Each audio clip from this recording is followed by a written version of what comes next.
Atau misalnya istifadah, ini tuh sudah masyhur bahasanya anaknya ini. Kok tiba-tiba ada orang ngaku anaknya fulan? Sudah masyhur di kampung itu.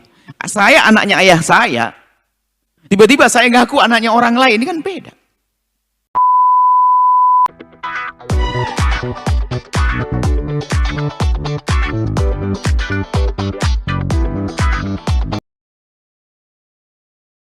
Kabar Top News terkini mengabarkan, menyikapi video tentang Kiai Imaduddin yang menerangkan soal pendapat yang sudah masyhur, atau dalam istilah pesantren disebut syurah wal istifadah, semoga memberi manfaat. Yuk kita simak dengan semangati admin, tap layar like, comment, share, lonceng agar silaturahmi tidak terputus.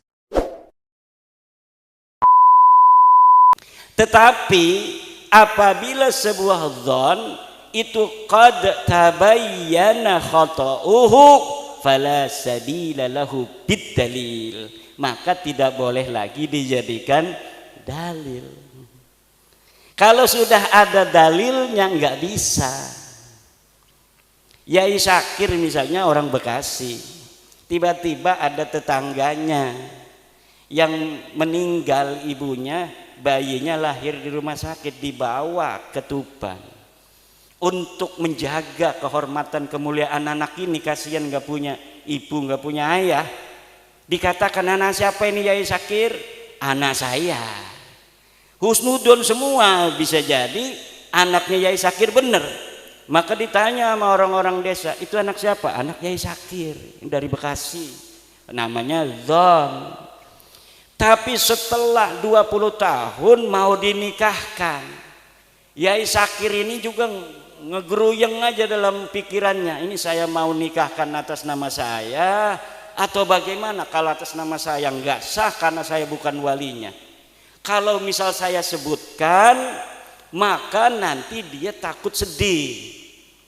Tiba-tiba lah bismillah aja, mudah-mudahan Allah mengampuni saya katanya. Mau dinikahkan aja sama Yai Syakir.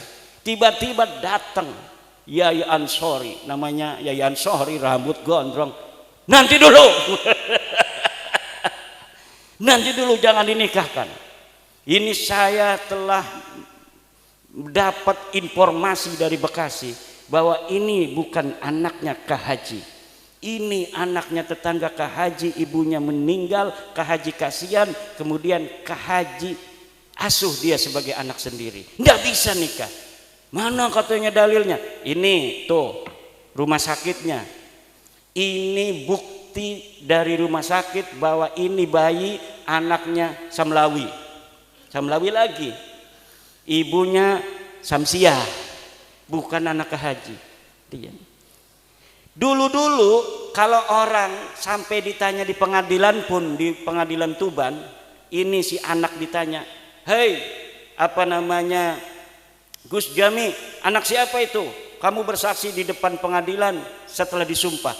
Saya tanya, kata hakim, anak siapa itu? Anak Yai Syakir. Sah apa tidak? Sah. Karena syuhrah wal istifadah. Sudah tasamu bainan nas fi palang wa fi soko, bahwa anak ini anak Yai Syakir. Tapi ketika surat dari rumah sakit ini sudah ada, jelas ini bukan anak Yai Syakir, syuhrah istifadah itu gugur semua. Jadi syuhrah dan istifadah itu, kata Ibnu Hajar Al-Asqalani di dalam kitabnya Al-Jawabul Jalil, innan nasaba mimma yasbutu bisyuhrati wal istifadah illa ayyasbuta ma yukhalifuh. Nasab itu sebagian dari sesuatu yang bisa ditetapkan dengan syuhrah dan istifadah. Syuhrah istifadah itu kesaksian tanpa melihat, cukup mendengar dari orang-orang saja. Orang mengatakan itu anak Yai Syakir, kita percaya saja itu anak Yai Syakir. Kalau ditanya oleh hakim anak siapa, kita tidak dianggap berdosa, tidak dianggap berbohong kalau mengatakan anak itu anak Yai Syakir, karena sudah syuhrah dan istifadah. Dulu sebelum ada penelitian nasab Ba'lawi, orang yang mengatakan Ba'lawi turunan Nabi itu tidak berdosa, Kenapa? Sudah syuhrah wal istifadah. Tapi ketika surat lahirnya ada bahwa Ubed ini leluhur mereka bukan turunan Ahmad, ya ndak boleh. Kan kitabnya sekarang baru ditemukan. Kitab-kitabnya ini banyak itu sekarang baru ada di Indonesia. Dulu Mbah Hasyim Asy'ari itu nggak mau baca-baca genap nasab-nasab ngatosin ati. Saya aja ini kerasa hatinya atos 2 tahun mikirin nasab. Biasanya bacanya hikam.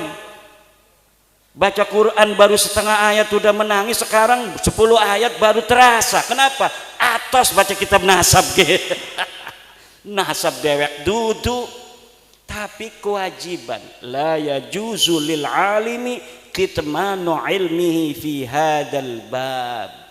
Tidak boleh bagi orang alim untuk menyembunyikan, haram hukumnya. Kalau misalnya Yai Ansori tadi tahu si perempuan itu bukan anaknya Yai Sakir mau dikawin,